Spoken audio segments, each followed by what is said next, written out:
जय जय रघुवीर समर्थ. श्री समर्थ रामदास स्वामी यांनी रचलेल्या मनाचे श्लोक याचा भाग 11वा. श्लोक क्रमांक 101 ते 110. जय जय रघुवीर समर्थ. जया नावडे नाम त्याय मजाची, विकल्पे उठे तर्क त्या नरकचीची. म्हणून अति आदरे नाम घ्यावे, मुखे बोलता दोष जाती स्वभावे. ज्याला हरिनामाची आवड नाही त्याच्या पाठीशी यम लागतो, त्याला सतत मृत्यूची भीती घालून भेडसावतो. भगवंताविषयी शंका आणि तर्क कुतर्क लढवणारा नरकाची प्राप्ती होऊन त्याची किळसवाणी स्थिती होते. म्हणून राम नाम घेताना प्रभूविषयी अति आदर मनात बाळगावा. राम नाम मुखाने सतत घेण्याने वाचेमधीलच नव्हे तर स्वभावातीलही दोष जातात. अतिलीनता सर्व भावे स्वभावे, जना सज्जना लागी संतोष व्हावे. देहे कारणी सर्व लावीत जावे, सगुणी अति आदरेसी भजावे. स्वभावात नम्रता आणि लीन भाव ठेवून सर्वांशी वागावे. समाजातील सज्जनांबरोबर आदर असू द्यावा. ज्या योगे त्यांना संतोष होईल अशी वागणूक असावी. त्यांचे व समाजाचे कल्याणासाठी सुखासाठी प्रसंगी देह झिजवावा आणि सद्गुणांची गुणीजनांनी नेहमीच दैवत मानून त्यांच्याशी पूज्य भाव ठेवावा.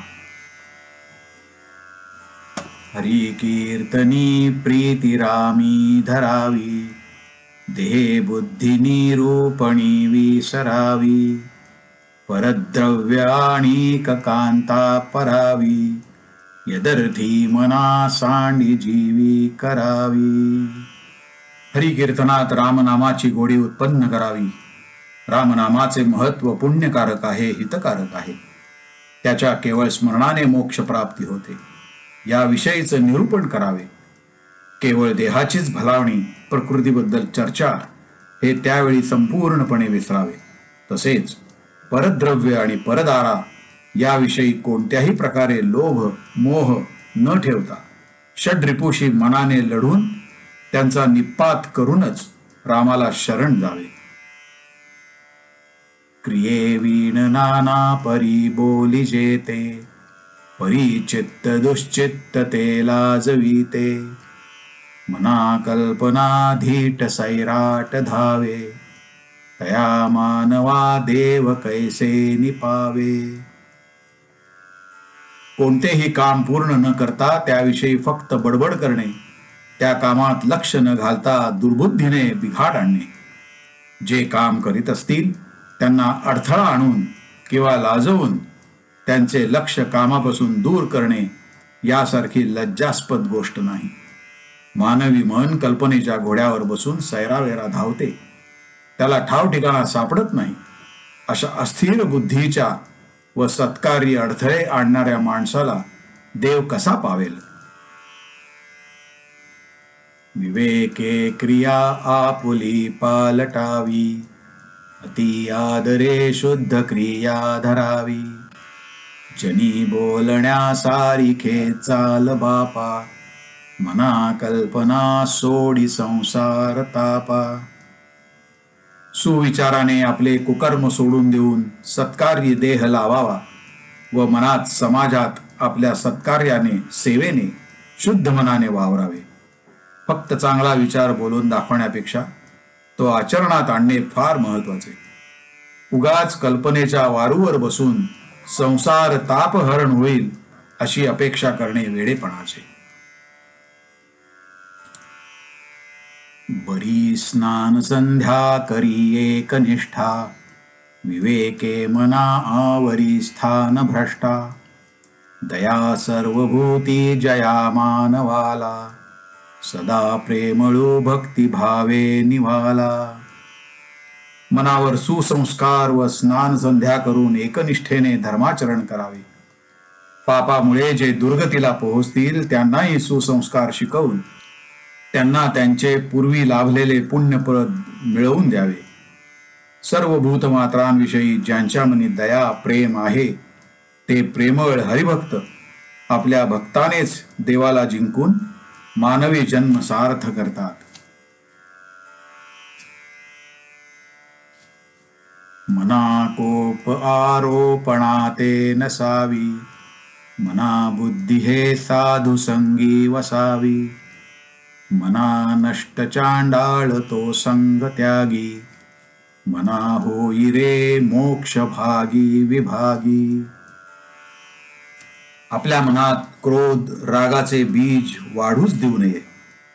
संत संगतीने बुद्धी सात्विक, मन विचारी होते म्हणून सज्जन सहवास असावा.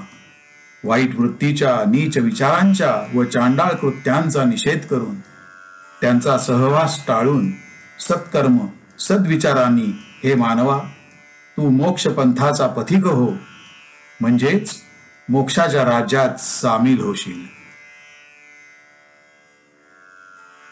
सदा सर्वदा सज्जनाचे नियोगे, क्रिया पालटे भक्तिभावार्थ लागे. क्रिये वीण वाचाळता ते निवारी, तुटे वाद संवाद तो हितकारी. संत सहवासाने मनात सुविचार येऊन सत्कर्माची वाट व भक्तिपंथाची वाट सापडते. कुकर्माचा मार्ग संपून सत्कर्माने भक्तिभावाची जोपासना होते व मन खंबीर बनते.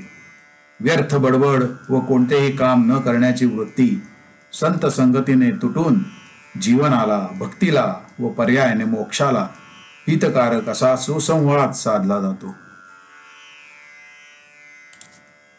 जनी वाद वेवाद सोडून द्यावा, जनी वाद संवाद सुखे करावा.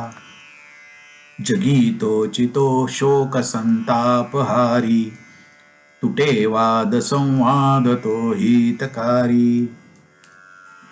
समाजात लोकांशी बोलताना वादविवाद टाळावा व नम्रतापूर्वक सुखकारी हितकर चर्चेला प्राधान्य द्यावे. संतापयुक्त रागाने मत्सराने बोलल्याने मित्र परिवार कष्टी होतो आणि बोलणेच खुंटते. म्हणून वादविवाद टाळून स्वतःला व इतरांना हितकारक अशीच बोली असावी. वितंडवादाने अहंकार वाढतो म्हणून तो टाळावा. तुटे वाद संवाद त्याते म्हणावे, विवेके अहं भाव याते जिणावे. अहंता गुणे वाद नाना विकारी, तुटे वाद संवाद तो हितकारी. रागाने बोलून मैत्री आणि आपुलकी नष्ट करण्याऐवजी गर्व आणि ताठा सोडून विवेकाने रागावर मात करावी. कारण गर्विष्ठपणाने वादविवाद वाढतातच, पण बोलणाऱ्याच्या मनालाही त्रास होऊन विकार उत्पन्न होतात. म्हणून चर्चा अथवा बोलणे न तोडता हितकारक आणि मृदू भाषेने समाज जिंकावा. जय जय रघुवीर समर्थ.